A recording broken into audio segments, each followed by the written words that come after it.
Phone tapping కేసులో ఇవాళ SIT విచారణకు హాజరైన నవీన్ రావు మీడియాతో మాట్లాడుతున్నారు. లైవ్ లో చూద్దాం. ఏదైతే సేమ్ అవే పాత ప్రశ్నలే అడిగారు, కొత్త విషయాలు ఏం లేవు. సెప్టెంబర్ 24 ఏం చేసి చెప్పినో ఈ రోజు కూడా అదే ముచ్చట చెప్పిన. సెప్టెంబర్ 20 రోజు నాడు నన్ను పిలిచారు, ఇదే దగ్గర 3 గంటల పాటు జరిగింది.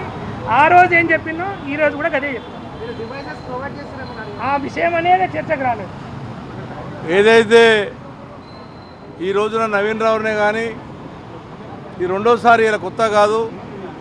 మరి నవీన్ రావు పొద్దున్న నుంచి ఇప్పటిదాకా 10-12 గంటలు ఉన్నప్పుడు కూడా ఏ ఆధారాలు లేకున్నప్పుడు కూడా పిలవడం జరిగింది.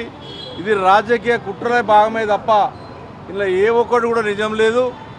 ఇది టీఆర్ఎస్ పార్టీ బల్లాం చేయడానికి మాకు వచ్చినటువంటి కేసీఆర్ గారు మొన్న అసెంబ్లీకి వచ్చిన నుంచి ఈ విధమైనటువంటి వేధింపులకు జరుగుతూ ఉంది. అదేవిధంగా ఒక కులం మీద కూడా జరుగుతూ ఉంది ఈ వేధింపులు. ఇది మంచి పద్ధతి కాదని చెప్పి నేను మీకు తెలియజేస్తా ఉన్నాను.